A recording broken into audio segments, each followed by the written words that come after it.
Aduh, belum sarapan lagi. Halo guys, welcome back to Autonet Max. Sama gue Grady, dan di sini udah ada SUV terbesarnya Mazda, Mazda CX-9. Dan ini bukan CX-9 yang biasa, ini CX-9 yang all-wheel drive. Lebih lanjutnya tonton terus video ini. Woi, ngapain woi? Kang, ada yang punya kabur.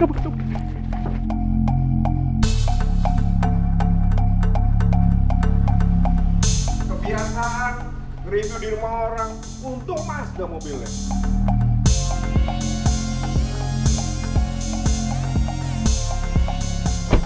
Waduh, untung sempat kabur kita. Oke, jadi memang udah 2 tahun yang lalu Mazda itu ngedatengin Mazda CX-9 ke Indonesia ya. Tapi sangat tidak disangka-sangka tiba-tiba tahun ini Mazda ini masukin lagi CX-9 yang tipe all-wheel drive gitu. Ya, memang kalau misalnya kita lihat dari luar, dia bedanya nggak gitu kelihatan ya. Yang membedakan Mazda CX-9 biasa sama all-wheel drive itu adalah peleknya. Peleknya kalau misalnya yang biasa itu warnanya silver gitu ya. Kalau yang ini kelihatan kayak gunmetal grey gitu. Kalau ini menurut gue lebih cocok gitu sih, gunmetal sama desain kodonya ini masuk banget ya. Dan paling di belakangnya itu di logo CX-9 ada tulisan AWD atau all wheel drive. Kalau dari bagian luarnya kira-kira kayak gitu. Kalau fitur sih sama, dia di sini masih pakai muka kodo yang 2 ya, belum ada perubahan. Chrome-nya lumayan banyak, grillnya lumayan gede, tapi anehnya tuh masih masuk aja ke desainnya gitu. Biasa kan kalau grill-grill yang gede tuh kurang proporsi ya. Kayak gitu. Ke samping juga nggak ada tarikan garis yang terlalu keras. Semuanya kelihatan elegan. Chrome-chrome-nya di sekitar jendelanya juga ya nggak berlebihan lah. Dan di bagian belakangnya juga masih sama banget persis kayak Mazda CX-9 yang biasa gitu. Kayak Mazda CX-5 yang agak membengkak gitu ya. Tapi memang kalau kita lihat, mobil ini tuh gede loh. Dia panjangnya tuh 5 meter lebih. Jadi memang mobil ini tuh dimensinya besar, tapi apakah nanti pas kita bawa berasa besar? Nanti kita coba aja pas nyetir. Oh ya, jangan lupa Mazda CX-9 ini menggunakan mesin 4 silinder 2500 cc turbo ya. Oke, kira-kira bagian luar kayak gitu. Sekarang kita ngomongin interiornya di dalam aja sambil nyetir. Yuk. Ya, oke, sekarang kita ngomongin si Mazda CX-9 all-wheel drive ini sambil nyetir. Kita ngomongin interiornya dulu, tapi nggak usah terlalu detail ya, karena dia nggak beda jauh banget sama CX-9 yang biasa, dan kita udah pernah bikin videonya. Kalau misalnya kalian belum nonton, nanti bisa lihat di ujung sana, itu ada linknya. Oke, perbedaan yang paling kelihatan dari CX-9 biasa itu adalah di bagian konsol tengahnya. Ini kalau yang all-wheel drive, dia ada motif kayu di sini. Dan ini bukannya motif aja, ini memang materialnya kayu ternyata. Iya, ini kayu asli dan memang kelihatan elegan banget. Cuman gue agak menyayangkan di bagian sini tuh kayak terpisah gitu ya. Dia terbagi dari 3 bagian gitu. Kalau misalnya satu bagian aja nih kelihatan lebih mewah lagi sih. Terus kalau kita lihat di sini, warna joknya ya, jok kulitnya ini dia warnanya putih, dan dia ada 2 pilihan. Ada yang putih kayak gini dan ada yang dark brown atau coklat tua gitu. Dan untuk yang CX-9 all-wheel drive, bahan kulitnya dia udah pakai Nappa leather gitu. Jadi yang khasnya Mazda yang berasa tuh mewah banget Nappa leather. Ya selebihnya sih sama banget kayak Mazda CX-9 yang biasa. Interiornya juga khas Mazda banget, simple, elegan, dan kelihatan modern gitu. Sekarang kita langsung bahas aja rasa nyetirnya ya. Pertama kali kita ngomongin dari posisi duduknya dulu. Memang yang gue suka dari Mazda ya, selain mobilnya tuh enak disetir, dia tuh ergonominya ya, itu juga bagus. Jadi kalau misalnya kita duduk kayak gini nih, ini bener-bener relax gitu, santai. Dia tuh pengaturan kursinya banyak ya, dan semuanya udah elektrik. Ini bisa diatur banget posisinya semua. Meskipun dia belum ada lumbar supportnya, tapi ini posisi duduknya bisa disesuaikan banget sesuai selera kita. Dan juga posisi setirnya ini juga bisa diatur teleskopik dan tilt. Dan ini udah sesuai selera gue banget nih. Dan kalau nyetir CX-9 tuh gue teringat akan 2 tahun lalu waktu kita sama tim Autonet Max tuh ke Lampung ya. Kita pakai mobil ini dan bener-bener sepanjang perjalanan tuh bener-bener menyenangkan banget. Gue demen banget nih mobil buat dipakai jalan jauh gitu. Bener-bener nggak capek gitu posisi badannya. Dan memang kalau nyetir Mazda ini tuh gue berasanya lupa gue kalau gue lagi nyetir mobil Jepang gitu. Jadi kalau nyalain sen gue suka jadi nyalain wiper gitu ya. Dasar. Oke, terus kita lanjut lagi ngomongin visibilitasnya. Ini visibilitasnya juga bagus karena dia bentuknya nggak terlalu landai atapnya. Jadi ini kacanya gede-gede. Blind spotnya juga ya lumayan besar sih pilar A-nya, tapi masih aman lah gitu. Kalau misalnya di perempatan memang harus agak nengok-nengok lebih ekstra ya, karena memang pilar A-nya tebel. Tapi nggak gitu mengganggu. Terus berikutnya kalau misalnya kita omongin dari kenyamanannya ya, ini mobil kekedapannya enak tuh, kedap, suara bannya juga masuk sedikit tapi nggak mengganggu gitu. Dan ini relax banget sih nyetirnya.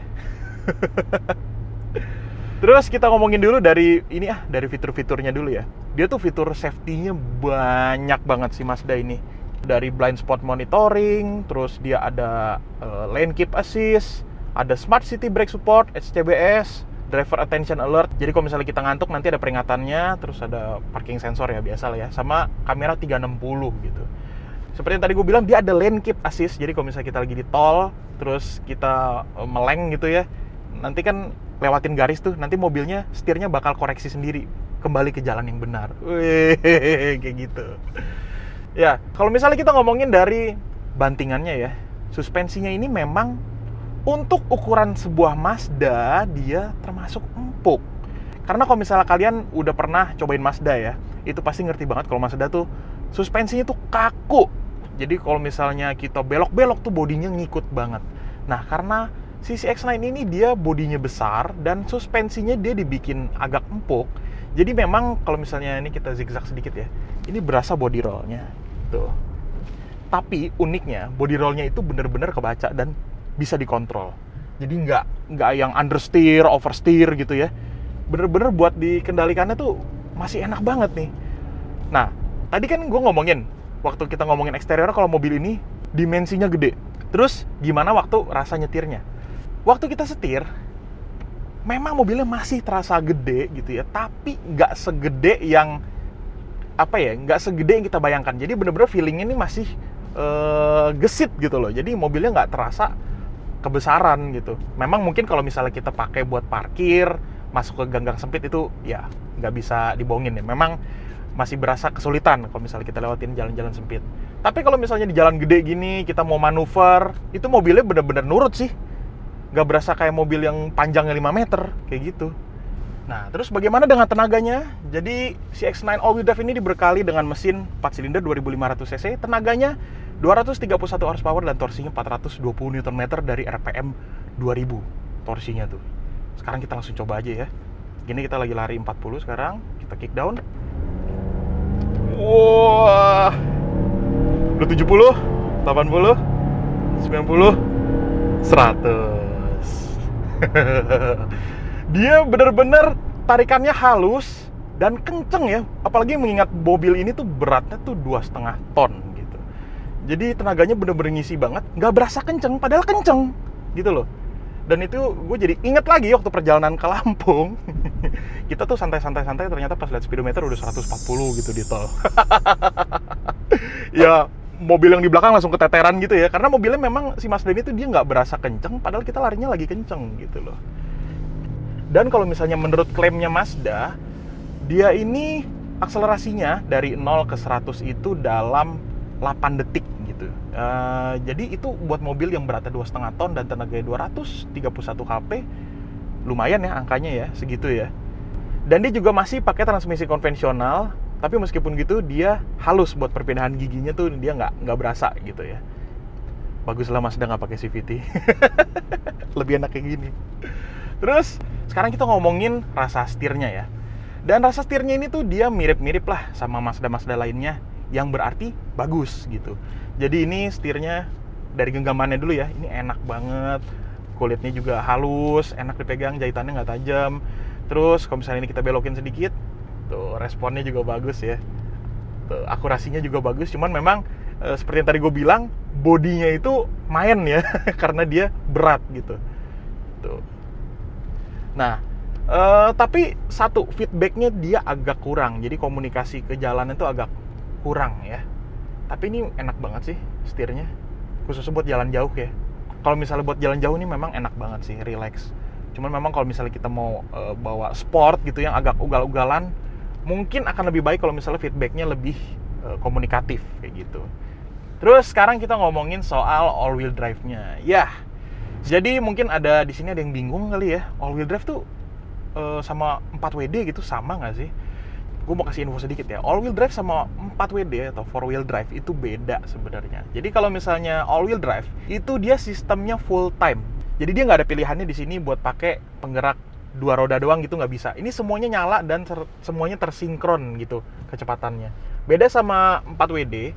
Kalau 4WD itu dia ada pilihannya, ada yang full time, ada yang part time ya. Jadi kalau misalnya yang full time tuh dia memang gerak semua kayak gini. Kalau yang part time tuh dia bisa dipilih jadi pakai dua roda aja gitu. Nah, tapi fungsinya biasanya kalau yang 4WD itu lebih buat crawling. Jadi buat nyari traksi di jalan rusak, off-road, nanjak-nanjak kayak gitu. Kalau misalnya all wheel drive, dia kegunaannya lebih buat nyari traksi di jalan yang traksinya rendah gitu ya, yang friksinya rendah.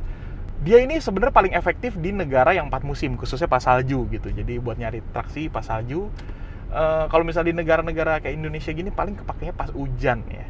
Atau kalau misalnya jalan yang bertanah tuh, berlumpur, licin sedikit bisa lah. Jadi sebenarnya peruntukannya all wheel drive-nya bukan buat off-road, tapi bisa lah off-road ringan gitu ya. Buat bandel-bandel dikit bisa, tapi bukan untuk crawling kayak gitu kira-kira. Nah, sekarang kita coba fitur lane keep assist-nya ya. Sekarang kita lewatin garis nih, setirnya gue lepas. Tuh, lihat nggak? Setirnya balik sendiri. Tuh, setirnya ngebenerin sendiri. Mungkin ini fitur yang bagus buat orang yang nyetirnya sering meleng, tapi buat orang yang demen nyetir ini malah menginterupsi ya. Karena ada saatnya dimana kita mau dapetin racing line gitu kan, pecicilan. Malah dikoreksi sama setirnya jadinya. Oke, sekarang kita lanjut lagi ngomongin ke gimana dengan konsumsi bahan bakarnya gitu. Konsumsi bahan bakarnya, dia kan mesinnya 2500 cc ya, dan beratnya juga 2 ton lebih. Dengan performa yang 0 ke 100 itu dalam 8 detik. Sebenarnya di sini angkanya kalau dari MID dia 9,7 nih. Karena tadi kita agak narik-narik juga ya. Mungkin kalau misal kita bawanya santai dia bisa 1:10, 1:11. Karena waktu kita bawa ke Lampung juga, tapi itu yang versi 2 wheel drive sih ya. Itu mesin 2500 cc turbo ini bisa konsumsi bahan bakarnya tuh 1:10, 1:11 gitu loh. Irit loh. Memang Skyactiv itu dia sistem buat efisiensinya bagus banget ya. Tapi kalau misalnya kalian langsung injek gas dalam gitu ya, langsung bawa pecicilan, turunnya langsung cepet banget. Konsumsi bahan bakarnya waktu itu bisa sampai 1:4, 1:5 gitu loh.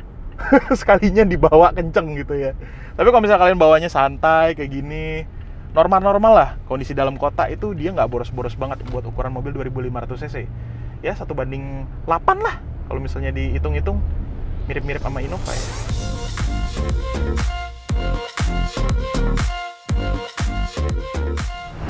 Nah, sekarang kita ngomongin soal audionya nih. Jadi si CX-9 ini dilengkapi sama sistem audio Bose.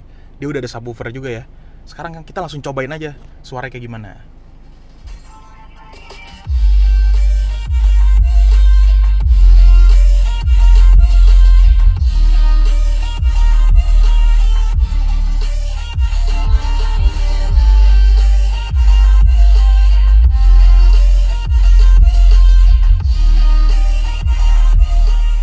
Ya, kalau buat dengerin lagu-lagu EDM gitu memang enak banget ya. Jadi bassnya tuh bener-bener kenceng, terus suaranya juga jernih, bersih, dan range-nya juga dia lumayan jauh. Jadi bassnya tuh sampai rendah gitu dia tetap berasa, tetap keluar suaranya. Biasanya kalau audio-audio yang biasa tuh di range yang udah bawah-bawah tuh nggak gitu kedengeran, cuman getar-getar doang. Kalau ini bunyinya masih ada, masih nendang.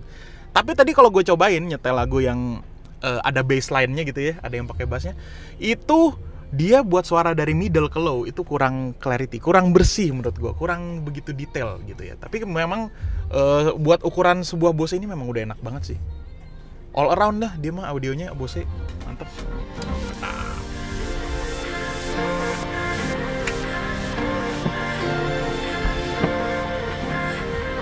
Oke, jadi kesimpulannya CX-9 yang all wheel drive ini dengan harga yang bedanya 100 juta sama yang versi 2 wheel drive ini sebenarnya lebih ditujukan buat kalian yang pengen mobil SUV besar, disetirnya enak, masih dinamis gitu, dan lebih sering pakai di perkotaan dan juga masih ada kegiatan blusuk-blusukannya gitu, offroad dikit yang manis-manis lah, yang iseng-iseng kayak gitu. Oke, kira-kira gitu aja video kita mengenai si Mazda CX-9 yang all-wheel drive ini. Kalau misalnya kalian suka, mohon tuh tekan like, komen, dan subscribe. Kalau misalnya kalian belum, tekan juga tombol lonceng supaya kalau kita upload video baru langsung masuk notifikasi ke HP kalian. Gue Grady, sampai ketemu di video berikutnya. Jangan lupa makan, dadah. Kita lihat-lihat rumah dulu ya, kayaknya bagus di sini nih.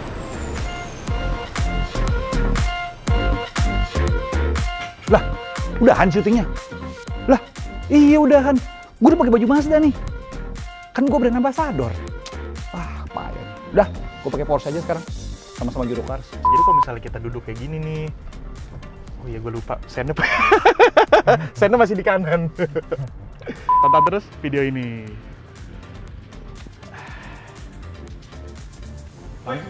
Telat lu.